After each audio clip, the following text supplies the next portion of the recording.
बिस्मिल्लाहिर्रहमानिर्रहीम। व्यूवर्स, आप देख रहे हैं न्यूज़ टू यू। उम्मीद है आप खैरियत से होंगे।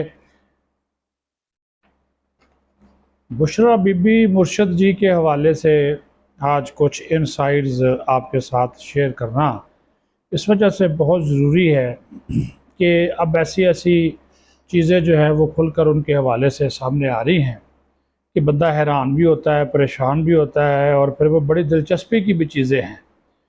क्योंकि आप लोगों को और फिर ये इस चीज़ का पता चलाना भी बहुत ज़रूरी है और आपको बताना ज़रूरी है कि 25 करोड़ आवाम का वज़ीर आज़म एक ख़ातून के ज़रिए कंट्रोल हो रहा था। उसके अमलियात, उसके जिन्नों, उसके मुवक्किलान के ज़रिए। हालांकि वो जो मुवक्किल था, ये जो जिन थे, वो तो बैठे हुए थे अपारा में, और वो जनरल रिटायर्ड फैज़ हमीद की सूरत में थे, उनके मातहतों की सूरत में थे। तो वो जो जाकर पहले बता देते थे, और खान साहब जो थे वो अकीदे के बड़े कमज़ोर थे, तो हम परस्त साबित हुए, तो इनकी बातें भी मान लेते थे। एक तो मैं ये जो चीज़ें बता रहा हूँ, ये बाकायदा तौर पर अब जो इनके साथ रहने वाले लोगों के साथ जो वज़ीर आज़म हाउस में रहे या जो इमरान खान के करीबी रहे और अब इमरान खान को छोड़ गए, वो लोग ये बातें बताते हैं कि इस खातून का असर और रसूख इतना था कि बाकायदा जो बयानिया बनता था, उस बयानिए को ये ख़ुद लीड करती थी। ख़ास तौर पर जो फ़ौज मुखालफ बयानिया बना, उसकी ये इंचार्ज थी, और सोशल मीडिया का मुकम्मल इंतज़ाम इसके हाथ में था, और आर्मी मुखालफ मुहिम चलाने में पेश रही।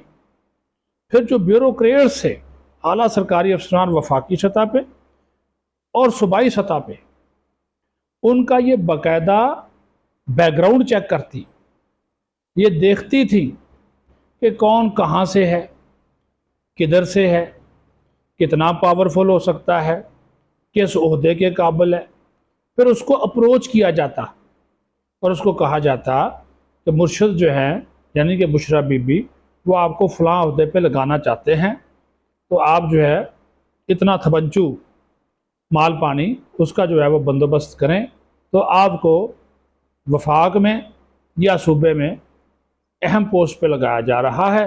आप तबंचू का भी अरेंज करें, और उसके बाद महाना जो है वो आपने 10 करोड़ या 15 करोड़ जो नजराना है वो मुर्शद को देना है, ताकि मुर्शद जो है वो अपने मुवक्किलों को और जिन्नों की जो खुराक है उसको जो है वो पूरा कर सके। हालांकि वो जाता उन्हीं के खाते में था, और ये सारा कुछ जो था होता था वो फरागोगी के ज़रिए। ये बातें हम इस वजह से आपको बता रहे हैं कि पूरा एक गठजोड़ था, एक माफिया था, एक ग्रुप था जो कि ये काम करता था। पार्टी घेरते थे, उनका डाटा लेकर आ जाते थे। इसी वजह से तो पंजाब में आपने देखा कि कितने कितने अफसरान, जो डीसी, एसी, कमिश्नर तक वो तब्दील हो गए महीनों में। कोई 1 महीना एक जगह पर रहता तो कोई 2 महीने, आईजी तक तब्दील हुए। यानी कि बाज़ औक़ात तो चीफ सेक्रेटरी पंजाब का तब्दील हुआ 5 मरतबा, तो वो बुशरा बीबी के कहने पे हुआ। आप ये अंदाज़ा कर लें। अब ये जो इमरान खान का एक शेड्यूल जो बनाया जाता है, उसकी मुलाकातें या तो उनके मिलिट्री सेक्रेटरी बनाते हैं, या फिर जो सेक्रेटरी टू प्राइम मिनिस्टर हैं या पीएसओ उनके पर्सनल स्टाफ ऑफिसर होते हैं वो बनाते हैं। लेकिन यहाँ पर ये नहीं था। इमरान खान नियाज़ी के जो रोज़मर्रा के मामूलात थे वो भी ये खुद देखती, और वो शेड्यूल पूरा मंगवा लेती थी, और शेड्यूल पूरा मंगवा कर उसको बाकायदा वो मंजूर करती थी, और फिर मामला तय करती थी। और फिर इमरान खान की अकेले में ख़वातीन के साथ मुलाकात भी नहीं होने दी जाती थी। कहती थी ख़बरदार, ख़वातीन से अकेले में नहीं मिलना। और इमरान खान को अगर पता चल जाता कि ये पाबंदी उसने लगाई हुई है, तो वो इसके ऊपर अगर नाराज़गी का भी इजहार करता तो आगे से कहते ये उनका हुक्म है, ये आपके ऊपर जादू टूना कर देंगी, ये आपके ऊपर फूंके मारेंगी। वो इस तरह की कोई वारदात करके उनको जो है वो घेराशेरी करके तो मामला इस तरह कर लेती। और अगर मुलाकात बहुत ज़रूरी होती उन ख़वातीन की, तो फिर वज़ीर आज़म का जो अमला था उसको बैठा दिया जाता साथ, उनके आला अहदेदार जो थे वो शरीक हो जाते। اچھا، عمران خان کے ایک بڑے قریبی ساتھی تھے جن کو کھڈے لین لگایا، اور بہت سے ایسے ساتھی ہیں عمران خان کے جن کو اس بشرا بی بی نے کھڈے لین لگایا۔ عمر فاروق گولڈی، یہ شپس جم کے مالک ہے، بڑے قریبی ساتھی عمران خان کا۔ اس کو بشرا بی بی کی ہدایت پر چیئرمین بورڈ آف گورنرز، پناہ گاہیں جو نہیں تھی اسلام آباد میں، لاہور میں، مختلف جگہوں پہ پناہ گاہیں بنائی تھی غریبوں کے لیے، یہ اس کے بورڈ آف گورنرز کے چیئرمین تھے، ہٹا دیا۔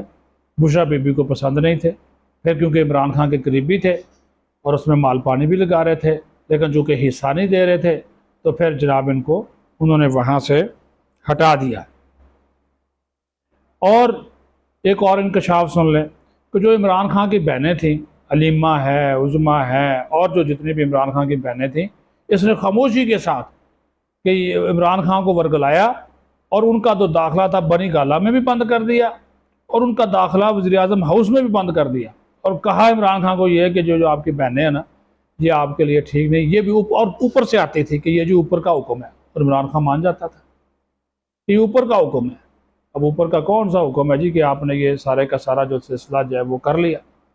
پھر ایک مرتبہ اس نے حکم دیا عمران خان کو، حکم دیتی تھی باقاعدہ کہ ڈاکٹر محبوب الہی جو کہ مرحوم ہیں، اللہ کو پیارے ہو گئے کافی سال پہلے، ان کی اہلیہ تھی خدیجہ محبوب، یہ عمران خان کو کہتی رہی کہ ان کو اہم مالیاتی عہدہ دیں، مشیر خزانہ بنا دیں، معاون خصوصی بنا دیں، یا گورنر اسٹیٹ بینک لگا دیں۔ تو عمران خان مان بھی گیا، جب وہ مان گیا تو اس خاتون نے آنے سے انکار کر دیا کہ میں نہیں آتی، لیکن چونکہ وہ سفارش بہت بڑی تھی اور کہا گیا تھا یہ کرنا ہے، تو یہ بھی اس طرح پوری طرح اثر و رسوخ سارے کا سارا وہ اس میں استعمال کرتی ہوئی ہمیں نظر آئیں۔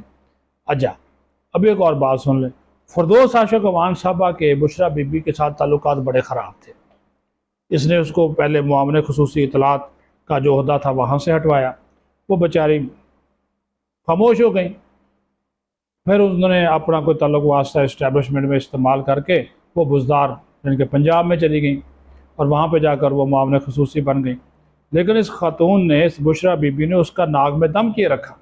اور فردوس عاشق امان صاحبہ ظاہر ایک سیاسی خاتون ہے، ان کو ہی پتہ چل گیا کہ مرشد کو خوش کیسے کرنا ہے، تو انہوں نے بھی جناب پھر ان سے بڑے موکلوں کا انتظام کیا، یعنی کہ انہوں نے بھی اپنی ایک پیری فقیری کی گدی نکالی اور بابا عملیات کا ایک تعارف کرایا، اور یہ بتایا کہ فلاں گدی نشین اور فلاں کہ میں وہ ان کی مرید ہوں، اور وہ آپ کے ان کے پاس آپ سے زیادہ موکل ہیں، وہ آپ سے زیادہ جو ہے وہ پاورفل ہیں آپ کے موکلوں سے۔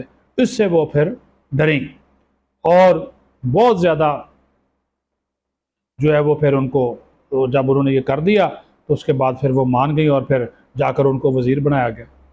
اور بہت سے لوگ ایسے تھے، خواتین اور لوگ جو باقاعدہ عقیدت میں ہاتھ چومتے تھے مرشد جی کے۔ تو یہ چیزیں اب آہستہ آہستہ کھل رہی ہیں، سامنے آ رہی ہیں، اور ہمیں کہا جاتا جی کہ جناب دیکھیں کیسے چلتی تھی وزارت عظمیٰ، چلتی کیسے تھی، چلاتا کون تھا، فیصلے کہاں ہوتے تھے، یہ ملک کا حال تھا۔ تو جب یہ چیزیں ہمارے اداروں کو پتہ چلیں، وہ بار بار کہتے بھی رہے، عمران خان کو سمجھاتے بھی رہے، لیکن وہ کہاں سمجھتے تھے، کہاں سنتے تھے۔ تو اسی وجہ سے پھر یہ سارا سلسلہ جو ہے وہ خراب ہوا، اور اسی وجہ سے معاملات جو ہے وہ خراب ہوئے۔ تو اس حوالے سے کیونکہ یہ دلچسپ، حیرت انگیز اور ہوش ربا چیزیں تھیں، آپ کے سامنے ساتھ جو تھے وہ شیئر کرنی تھیں۔ آپ اپنا خیال رکھیں۔ پاکستان زندہ باد۔